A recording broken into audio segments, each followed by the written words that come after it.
Hello, my name is Carl Forkel. I am the owner and maker behind CFF Jeans, the jeans that define you.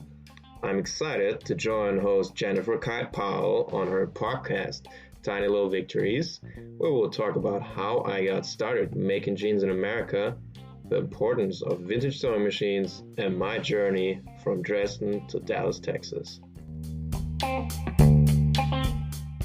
Hey friends, welcome back to Tiny Little Victories. This is episode 25 of season 2. It is the final episode in season 2. And today we are going to talk about blue jeans. Yes, blue jeans. My guest today, Carl Forkel, has a new blue jeans label called CFF. And we're going to talk about how and why he decided to create a new blue jean label and how he got to that point.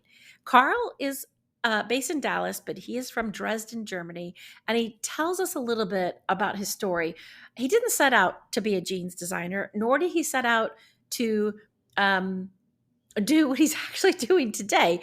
He sort of took a circuitous route to get there, and it started when he was sent away to school in New Mexico when he was 15. So he's going to talk about that story a little bit, but before we get into that, I want to talk about the first pair of Levi's jeans, which were designed by a tailor by the name of Jacob Davis in the late 1800s. And he worked he actually was a fabric customer of Levi Strauss, and he had a lot of complaints from his customers that their pants were ripping apart. So Davis decided to create pants that were stronger pants with those iconic metal rivets at sort of the points of strain on jeans. So if anybody's ever had a pair of Levi Strauss jeans, you know that they have those little metal rivets on them. And so in 1873, Davis took that design to Strauss and then received a patent for the rivets on men's pants. And that is the first pair of denim jeans that were designed. And they were initially worn by miners and cowboys. Nobody else would wear jeans. They were workers' pants. And then they just evolved into casual clothing for everybody. And in 1890, the company created its first pair of Levi's 501 original fit jeans. And everybody knows that line of jeans has been around for a long time. So over 100 years, that jean design has been here. Carl is going to talk to us about the importance of stitching and how he works on vintage machines, which is a fascinating story because I didn't even know there were vintage machines that just do one kind of stitch and another machine that does another kind of stitch. So he's going to talk to us about that. So stay tuned to hear this story of blue jeans.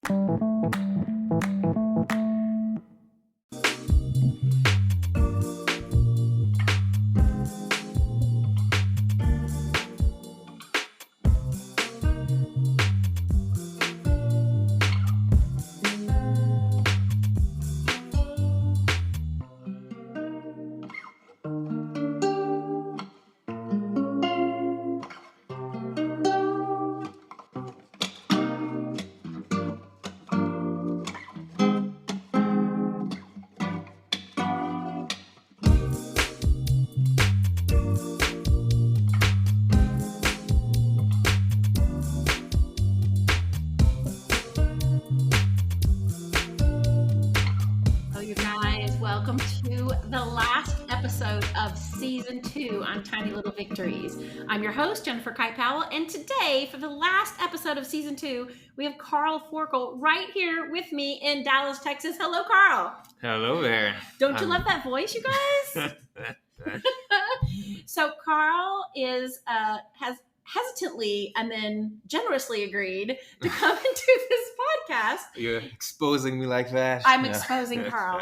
And I want to tell everybody that Carl is a denim designer, a very bespoke denim designer, and from Dresden, Germany, but you live here in Dallas now. And yes. I feel like I need to say something like, a German, there was an old book called The Connecticut Yankee in King Arthur's Court. It was written like way back before I was even born. Mm-hmm. And I kept wanting to say like, a German denim designer in the Lone Star State. I kept wanting to make this comparison. It sounds very good. Like as with many, marketing things that we already talked about before, every single time we talk, there's new things that I pick up. I know. So it's amazing. I love that. So I want to tell everybody that Carl and I met by chance at my birthday party last November. He crashed my birthday party. Basically. And it turns out that his birthday was literally the day after my birthday. Yeah. And so it was just supposed to be a cocktail party. And here comes Carl. And just so you guys know, he's close to 6'5". So, I mean, you can't sneak in anywhere. There's no sneaking in, Carl, right? Well, yeah. But people can't see you, so we're trying to paint a picture. Of course. Yeah. So you're very tall, so there was no sneaking in. You came with two very short people. Oh, I mean, yeah. I mean, no, but it was a great birthday party. I mean, they invited me. Actually, I wanted to, I asked them. I was like, hey, it's my birthday the next day, or don't we want to do something? Yeah. And then they invited me to your birthday party, and and it was awesome. It was great. It was so nice to meet you, and we were so I've lived in Europe for so many years. Anytime a European walks into my life, I'm like glomming onto them. But just so you know, so my birthday was only supposed to go for a couple of hours. It was a cocktail party. I was supposed to go from 8 to 10, but we were encroaching on the midnight hour at that point. Mm-hmm. And I didn't know it was Carl's birthday. And someone said, it's Carl's birthday in 3 minutes. I was like, what, 3 minutes? So I was asking you, remember, I said, what is your favorite drink? And you said a mojito. Yes. And there was the first time, what was it? Was it a Grand Royale. Royale, yes. That was a new one for me, too. It's a mojito topped off with champagne. So here we were running around the garden. It was midnight. We were pulling mint out of the garden. We were muddling limes just to get this mojito made for Carl so that, by the way, no, he didn't know anybody else in the room except the people he came with. Exactly. Very interesting people are going to be on the podcast in the fall. And that's how I met you. We were toasting you at midnight on November 13th. Yes. I mean, that was a very memorable birthday. And thank you so much. It was great. I love it. Couldn't have been better. We have to do it again this year. So I am so fascinated by what you do, and that's why I wanted you to come in. So Carl's a denim designer, but not just any old denim designer.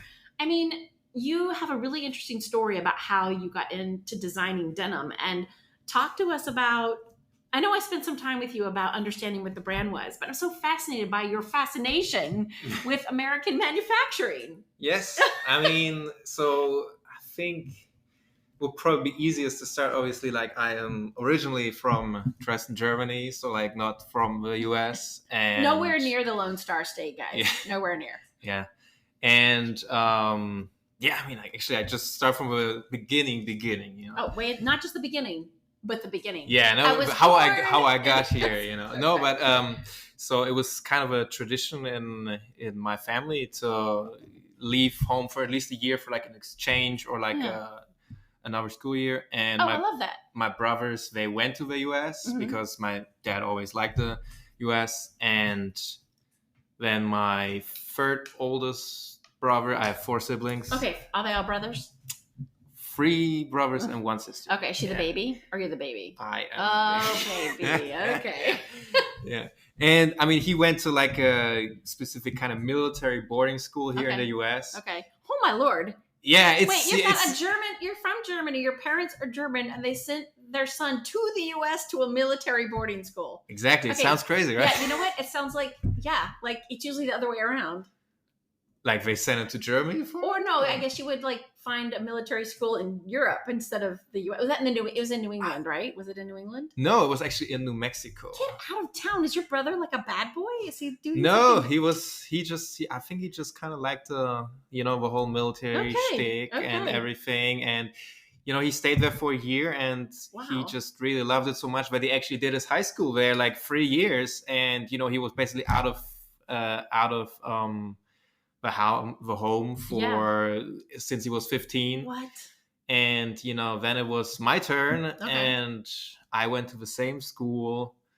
Okay, so you also went to the military school in New Mexico. I also went to the military. So Dresden is not at all New Mexico-y. Yes, it is not at all. I mean, it's in Roswell, New Mexico, so it's UFOs. I know it's not like the most exciting city, but it's. But in some ways, it's very exciting with Roswell and all the military stuff. Okay, I didn't know any of this, Carl. Yeah, I mean that's why I was like, that's from the beginning. I love it. Yeah. Okay, so you went to New Mexico too, and how old were you?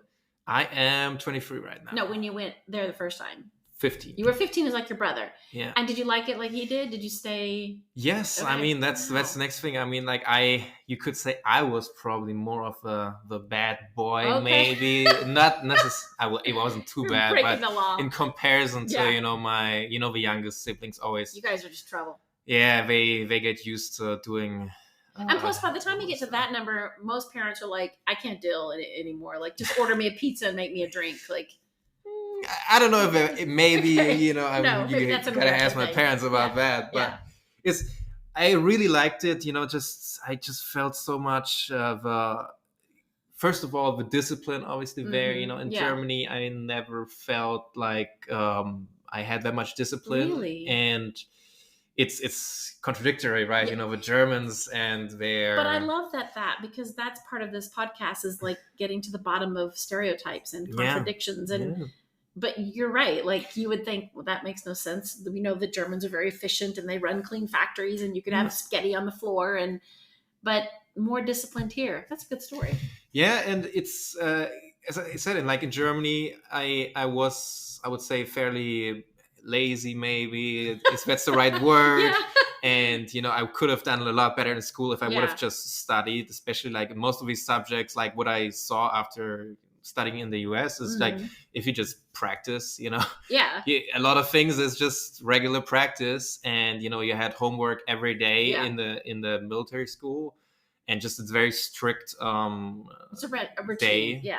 And it helped me a lot, and I when the decision was like, do I want to stay here like my brother did, I was like, if I go back to Germany now, I think I might lose this productivity. And that's why I decided to stay for 3 years and did my high school there. So you did too. You stayed, and so you did your high school in New Mexico too. Yeah, exactly. Just like your brother. Exactly. Okay, so here you are. Then you're graduating from high school, and your family's still back in Germany. Yes. Okay. Exactly. And have they come over here since then, or are they still? My parents did come over since I would say 2018, 2017. Oh, okay. So they have been regular around here, and now in 2019 they moved here full time. Yeah. Because all their kids are here. Not all of them, but me and. Maybe some are going to come in the future. Okay, I love that. I love that. And so your parents decided to move here because you were here, or because no? Your I mean, it's here? My father was always very real estate interested, and he did some of it in Germany. Especially after the Berlin Wall fell, there was like. I mean, I'd love to get him on a podcast. Yeah, I mean that would be another big story. Maybe we'll put a pin in that because that could be really interesting. Yeah, but he did some. It's like East when obviously the East opened up, and there was a crazy amount of opportunity. Of course, he went into that, and then he also did work as a lawyer in Germany. Okay. And now like he always he does sound like an American just doing a bunch of different things. And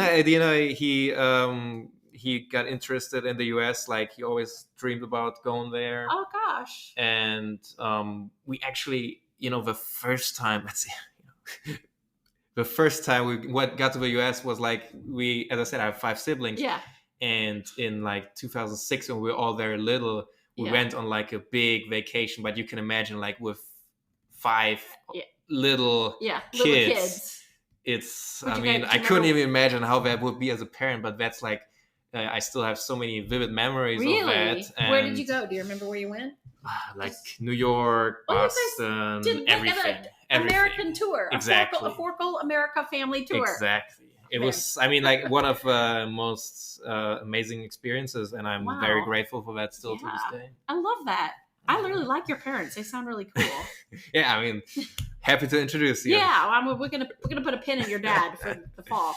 Now, so then you went to Texas Tech, is that right? Exactly. And so you were majoring and focused on retail. Is that point? Yeah, I was actually I knew that I was interested in fashion, but I thought like I wasn't sure, I had never had really created fashion before. Yeah.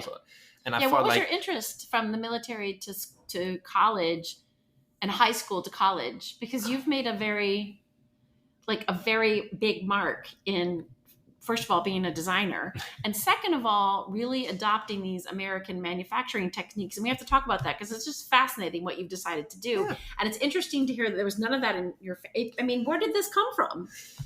So, I mean, I was like, so as I said, like I got to the university and I started more with the retail side of things. Okay. But then I actually saw while I had my orientation, like they had an apparel design, like essentially like the fashion design major. And I was like, hey, this sounds really interesting. Or like, let's try the sewing class. Yeah. And I mean, every single semester from then on, the apparel, like the actual designing classes and sewing classes were the ones where I spent the most time in and I had the most passion for. And it's just like, these are always the highlights of every semester. And that's so interesting. And, all the other classes about retail were like, not so much. I could probably learn most of this if I go work in like a shop for a year. Which sounds terrible to me. Yeah. How did you do any sewing or apparel things with your mother in any? No, actually, as I said, it all started at Texas Tech. And, so it wasn't until college. Yeah, sadly. I mean, I wish I would have done more before. You're 23. You have like literally, you're about ready to sail in a boat right now. So that's awesome. Yes, exactly. Okay. And the other thing, so everybody knows. So Carl is very fascinated in the American quality manufacturing process, but then you went back to Germany and did an internship there in a factory. Is that right?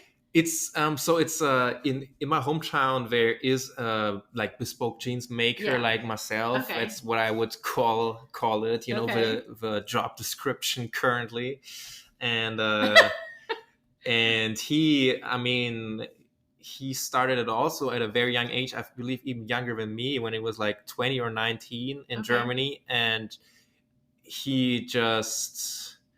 That was like the first introduction into the world of denim craftsmanship and manufacturing. And, I just saw that. And at the beginning, I'll be honest, I was not as focused on it as I should have been. If I would have gone there now, I would have picked up because much more. You don't know what you don't know, right? Exactly. Like it was kind of like, oh, wow.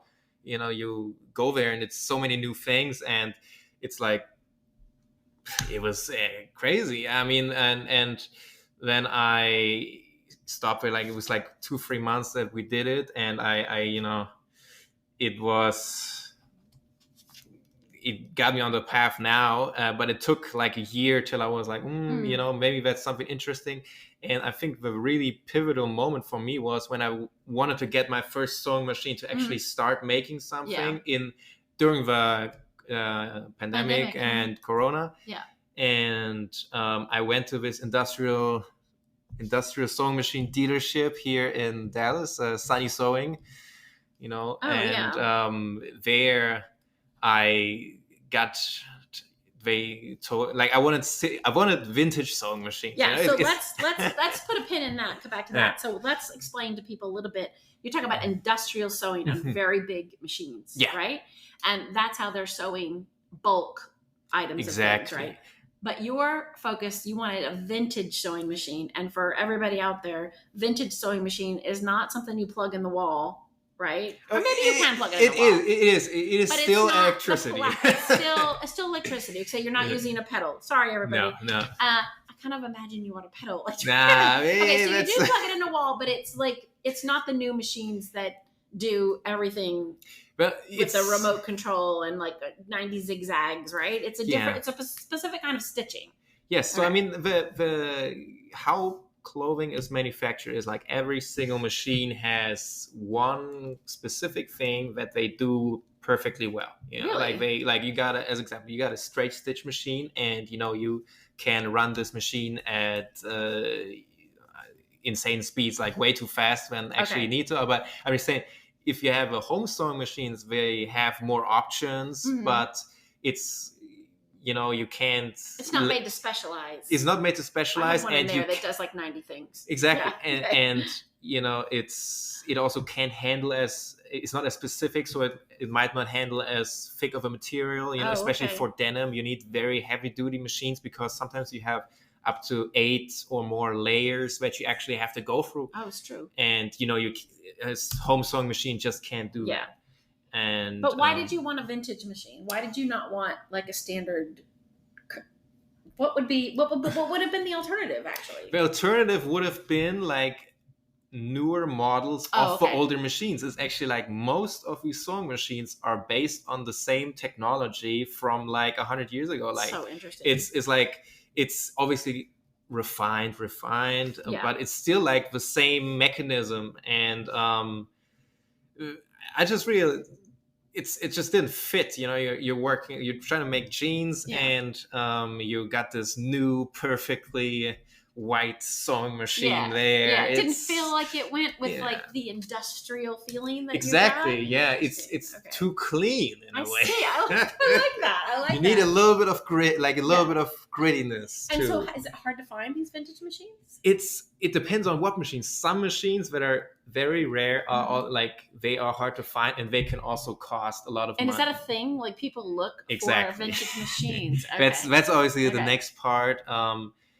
Which is like I got some machines that are fairly normal to get, like they're not going to cost as much. Yeah. But then there are also some machines that are highly sought after that are very expensive. But is it because they make a stitch a certain way, or because you like the way it feels and your gritty, cool feeling, or is it that it does something that makes your bespoke jeans? I've seen your jeans, by the way. Sorry, everybody. They're fucking stunning. So we're going to put a lot of links up here in the notes. You guys can go check out Carl's jeans. And they're all custom fitted. So you just can't walk into a store and buy these things. You got to like be custom fitted. And we're going to talk about how he sort of blended denim design with very bespoke tailoring. I'm just going to say it. Is that about right? I mean, tailoring is a, already everything. Bespoke. I mean, tailoring bespoke is, but it's like so the process that I do is I take the measurements of the person, like some measurements of them, and then I also take some measurements of their favorite pair or something that already fits them fairly well. Okay. And then I mix these two to make them a bespoke pattern and make a sample pair out of like a not as expensive fabric, you know. And from there, I make additional tweaks and then start making the actual pair. And then, there is another fitting at a stage where I could still make a lot of changes. And, when everything is right there, then you actually get. And how long does it take from start to finish normally to make a pair of bespoke Carl Forkel jeans? I would say, currently it's like a month. A month, okay. Yeah.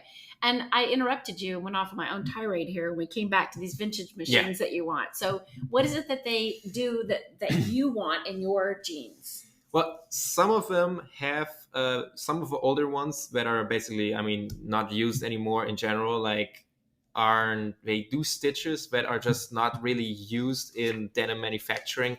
As example, I have a machine that I really like. It's called a hem stitch machine, which is it's a Singer. Okay. No, it's good. From I love over, it. Yeah. It's probably around 100 years. 100 years like old. that. Okay. And it essentially makes like a hole in the fabric, and it finishes it off from the inside. It's kind of like a weird mechanism that goes into the hole, like out the hole, and then into the hole again, and then goes further. And this was usually used to make embroidery on handkerchiefs back in the day. Because it has to all be on the top, and nobody wants, so the finish would be underneath, right? It's just like a hole, and it essentially looks like a line of holes in a way. And the way that I use it now is actually I like to use it to attach linings into the jeans. very hard to describe here, obviously, without visuals. Yeah, but that's a challenge for you, right? Yeah, this is good. It is. So we're trying to paint a picture. Yeah, trying to paint a picture. And I mean that is one of my favorites, and I think also one that I don't think anybody else kind of uses it in that way. What does it make it? How does that change the way the jean looks with this hem stitch machine? Well, it makes like additional detail on the inside, especially like that's the next thing. We got so much to talk about, but I know. It's for me the goal when I make jeans is really to try to make it look as clean as possible on the inside, so there shouldn't be any like what they call overlocking, which is what you normally see in basically every garment or that you can find in like the mall or wherever, even on luxury goods. And I obviously have a higher price point, and I really want to have a product that feels that way. So like every single seam and everything is finished off without overlocking. And I think, is that something like when you also look at the jean on the inside, doesn't look sloppy or messy? It has its own design on the inside. Yeah, I mean, it's just like, I think it gives you a different feeling when the inside is just as beautiful as the outside. I love that. It's just as beautiful. Well, I mean, if I buy a really high quality product, one that's handmade by some dresses that I have, I don't know what machines they use, but now I might be asking them. Yeah. But this one particular designer in Canada, and you look on the inside of it, and it's just beautiful. Yeah, like it's just, you could turn it inside out and be like, it's just a work of art. Like her stitching is magnificent, and so she only makes things after you send her your measurements and puts them in that way. Yeah. And so, I guess you must have known that you like the vintage machines, but did you have to work on a variety of them before you got a feel for the type of machine that you felt fit your No, I mean, style? there is a range of, kind of like the classic denim machines. Yeah. There is it's called the Reese 101. It's a buttonhole machine that is also like basically the technology hasn't changed in 100 years. Something close to that. That's okay. We can go with the century where everything is fine. And then the next thing is like a specific machine that makes the flat felt seam, which is a seam that you see on like basically all jeans, which is very heavy duty. And like these basic machines, I knew that I had to get them, but now it's like always looking for like, is there like some specific machine that wasn't maybe traditionally used in a like pair of jeans, like the hem stitch exactly machine. Oh, okay. And how can I work this new detail into the garment and make it even better for the customer? That's really interesting. So the fact the hem stitch machine is used for handkerchiefs, and maybe people don't use as many handkerchiefs as they used to. So what do they just like dump those machines, or just give them to old sewers, or how do you find these vintage machines? Well, sometimes there's like a black market network. Like, hey, I need a vintage machine. I wish. I mean, sometimes that would make things probably a lot easier. Probably. But it's as I say, it's sometimes it depends on the machine. Some of them are very rare and therefore extremely expensive, even though they are obviously very old. But some of them are, it's like a gem. But only for you, because you kind of like want this hem stitch machine. Like it's for somebody else, it might not be as useful, but for me, I love to use it in my clothing. And so how long have you been using the hem stitch? Is this just before you started putting these jeans together? Is this something new or? It's I think I got that one actually like a year ago, and I think it took me some time to actually think about a way, how can I use this in a good way? You don't just want to use it to have it be there, but actually, have somewhat of a interesting slight purpose. So I love that. And that's like one of the machines. There is other machines that make like decorative stitching, like for example, the shell stitch, which is like more. You can see that easier, like if you will look on my Instagram or something like that. Yeah. And we're going to put all of this in the notes so people go check everything out, everybody. Okay. And then there's also the classic hemming machine, which is probably the most expensive one out there, which is like just a small machine that was originally used to hem jeans back in the day. That's why it's like, especially for people that are really into denim. Yeah. They are keen on like this, like, oh, is this jeans hemmed with this specific machine? Hemming machine. Hemming machine. Yeah. And these wouldn't be like big names, obviously. These would be other people that are creating jeans on a 1-to-1 or a 2-to-1 basis, right? Some of them, I mean, a lot, like, yes, basically, but there is some bigger brands, that are using vintage machines, that are also using, I mean, I don't know how would they? They're making so many jeans. How do they know? Or they're just sewing them with these machines to create that style? You don't have to know the answer. I'm not sure. Who cares about those other guys? No, it's. I mean, there's a lot of great makers out there too. So So can we switch gears a little bit and talk about your brand? It's called CFF, right? CFF jeans. CFF jeans. And what would you say is like the big takeaway right away if you had like 30 seconds, and you do, to talk about what is your selling point for these jeans? Like, how are you selling these jeans? Well, I think it's just, it's first of all, as I said before, you kind of in today's market, or with clothing just being so like quickly tossed out. Like I just remember, I always like to use this example with I went to the mall here like a year ago, and it was just so many articles of clothing, and it's just like nobody cares about them, and like nobody really sees how they're made. It just feels like they're literally falling from the air. Yeah. And we're so wasteful over here. I mean, we don't even think about it. We could go anything from mobile from phone devices. Like every year, everybody wants a new iPhone and throws away like thousands and thousands of dollars of minerals, which, by the way, we're running out of. Yeah. Like, it's crazy. And I mean, I just felt like giving the people a chance to see, what's behind actually these clothes. Like, even, I'm not saying, it's me making these clothes has actually given me a lot of more respect for, factories anywhere in the world, because I see how much know-how they have in making these clothes. But it's still like just giving the public and the customer a look behind the scene of what actually is behind this thing that they're wearing every day. Right. Yeah. And then obviously, it's bespoke, so it's like made exactly for the person, and it's we work till the fit is perfect, and this might take some time, like I said, a month, but it could take even longer. Now, one of the things, and since we don't have video here, we're going to put all this in the notes, but I'm going to describe a pair of these jeans to you. And Carl's sitting here in a pair of his own jeans, and I can't make him stand up and take off his jeans so you can see the inside of his jeans.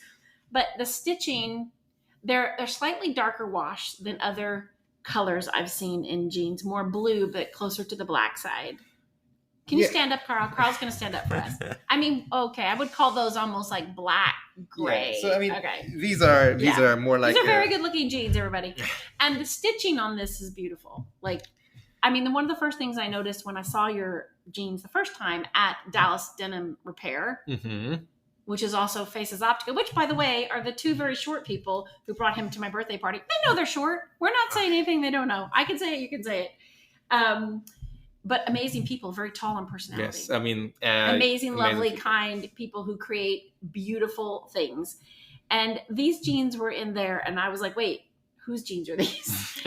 And Javier also has some things that he creates as well in there. But they just look like they were dreamed up. Like if you closed your eyes and you blinked and you thought, here's a perfect pair of jeans.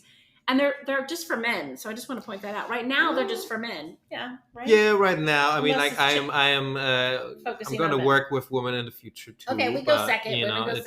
It's all I'm currently only one person, so nobody's holding anything. I think it's smart to focus on one market. I think that's really, really smart. And I think the kind of men, in my opinion, that are going to be buying tailored bespoke jeans are going to be maybe men that have a little more money, maybe they're financial advisors, maybe they have what they want, maybe they have the car they drive, maybe they like these certain sunglasses, like they want something created for them. Because as we get older, we become that way. I mean, I know I do. I didn't ever used to buy things that were hand made. Yeah. My grandmother made a lot of my clothes because she was a seamstress. Wow, really? Yes, and I have a sewing machine in there, and I haven't. It's a new sewing machine, but I let my sewing completely lapse, to be honest with you. And when I lived in France is when I started having things made again. Right, the idea over there of creating things made for you, and those pieces hang very happily in my closet, and I take better care of them.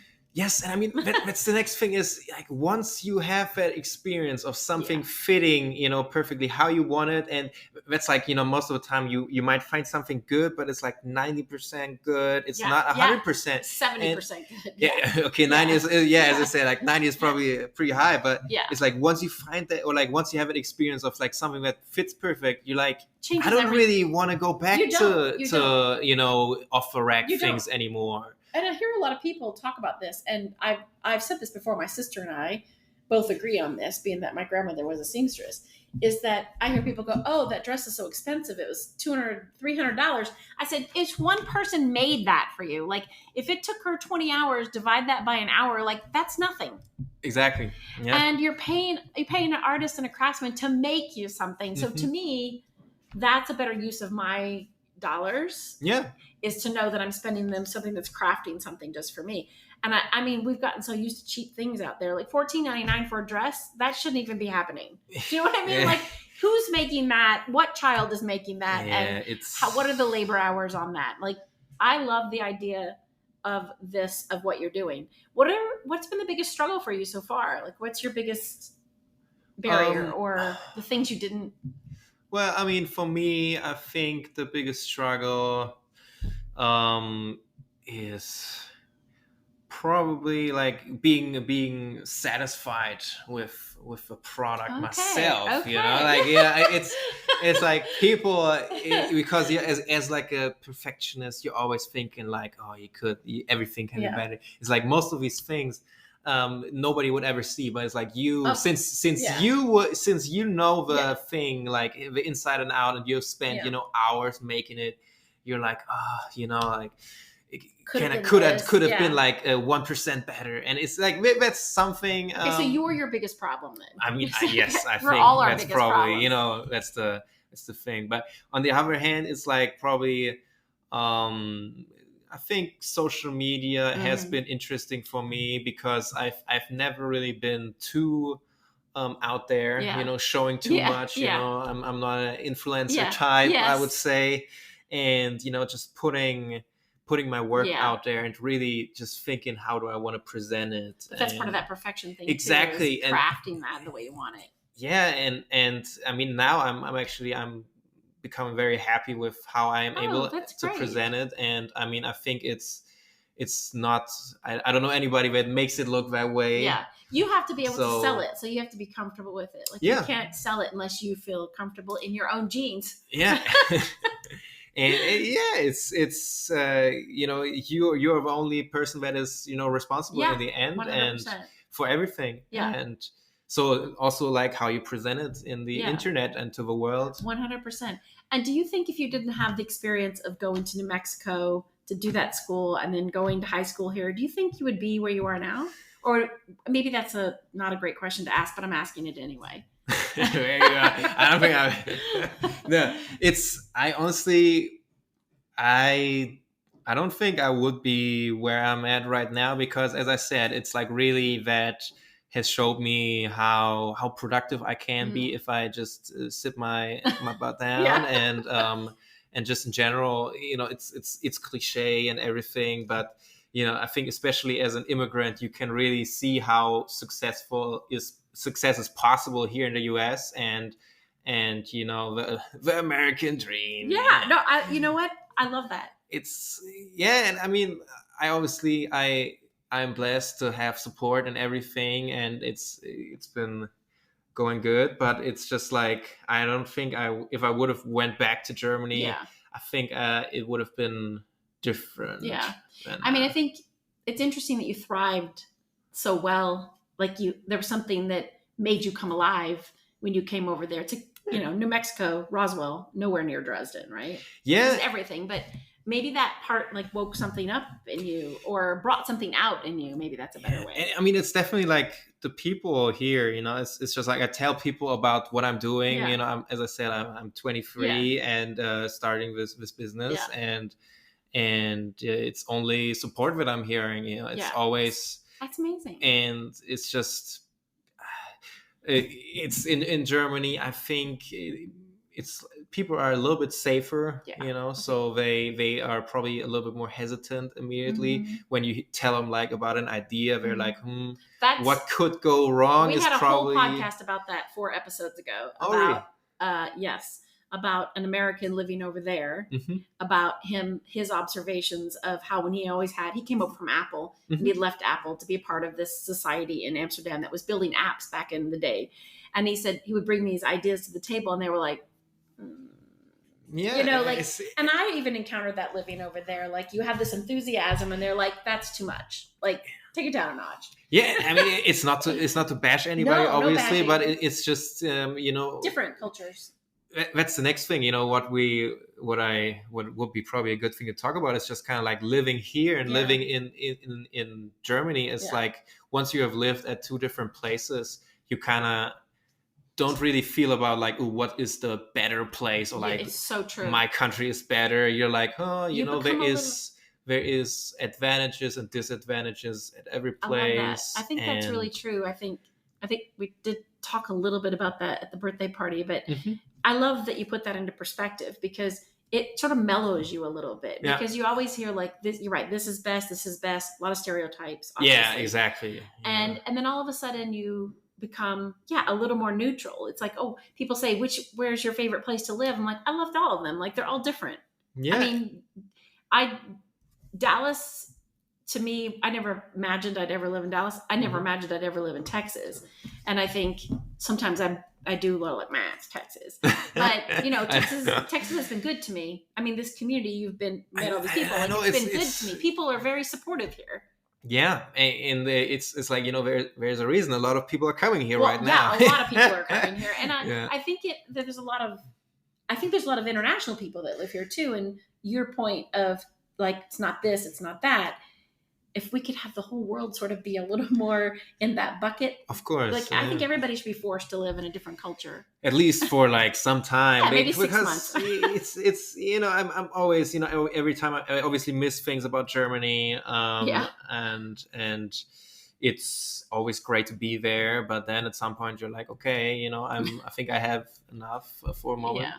And I just think for me, the realization is, right now, I think being here in the US is better for me and, for what I'm trying to do. I think it's easier to do here, like making bespoke jeans and than it is in Germany. Yeah. And so that's why ended up in Dallas, Texas. Yeah. I love that. It's such a beautiful story. So I'm gonna ask you to say out loud, like you have a website, right? Or do you coming soon. So we don't care about that. You have an Instagram then. I have an Instagram. Okay. Yes. And are you have a TikTok or anything? Are we TikToking? No. No, I know. If you guys know Carl, I'm looking at Carl, I can't see him TikToking. And also, I really like that you're not TikToking. Yeah. So what we're gonna do is we're gonna put your Instagram up. You're also on LinkedIn, so people can connect with you if they want to connect with you. Yes. And then where, for the biggest, most important thing, if someone does not live in Dallas, can they become your client? Can they have a bespoke jean made? I am Can you do a virtual fitting? I can do a virtual fitting. I did it before. Especially with people in Germany. Yeah. It's just, but obviously I cannot do all the fittings as easily. Yes. And unless they have a jet and they're going to jet you in and fly you there. Okay. So I mean, so anybody who has a jet, please feel free to fly Carl in. But I mean, as it is with other bespoke makers, maybe in the future I'll do like trunk shows and stuff in cities, or do other solutions. And I mean, as I said, with a website, it might be more of a streamlined process. But as I say, I really like to work with a client hands-on, and do the fittings, and as I said, give them the experience and show them what's behind it. And it's very hard to obviously do that if you You don't have to keep going. Yeah. I get it. And I think also it's a beautiful thing to make something in the moment, to make something, this is something I'm making for you and you're here. Like, I find that, do we always have to be on a video call? Like, I don't think we always need to be on a video call. So I think there's something beautiful about you sort of bringing back this American manufacturing, these vintage machines, and having, like you said, showing them what's behind this pair of jeans that you're making for them. This means that you guys can come to Dallas and see me, or you can just follow him and give him support on his social channels and share it with all your friends. So we're going to put all of that in the notes. And also just want to say congratulations on this new business, because I'm really impressed, and I'm never impressed that easily. Hope so. Yeah. So is there anything you want to leave everybody with? Well, no. Thank you so much, Jennifer, for having me on. I had a great time. I'm so glad you came. Yeah. And listen, this is the last episode of season 2. Carl is rounding this out. And so I'm so grateful for that. And then we're going to take a little break in the summertime, but we're doing best of episodes. So maybe you'll come back for some commentary, because I'm sure this is going to be a very popular episode. So maybe do some best of episodes. And then we're going to start again in the fall, where you might need to get your dad on the phone. Yes, sure. Okay.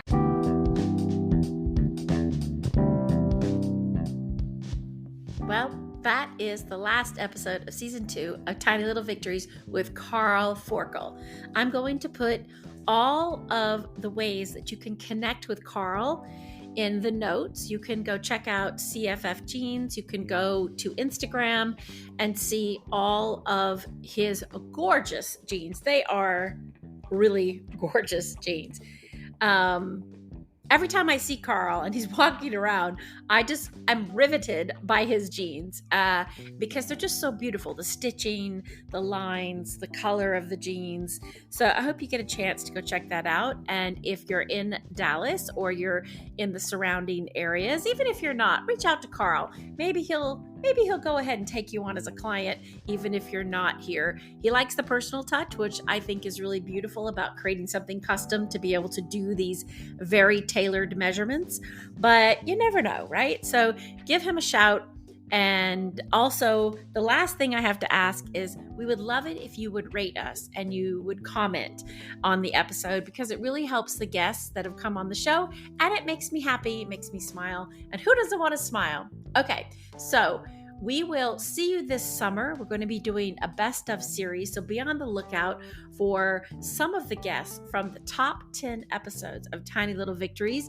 And we're going to re-record some new interviews with them. So we're going to have a little fun. So that way you can have something to do while you're sitting by the pool, or taking your long road trips for summer, or I don't know, just like mowing your lawn. Okay? Thank you for listening to season 2 of Tiny Little Victories, and we'll see you in the fall.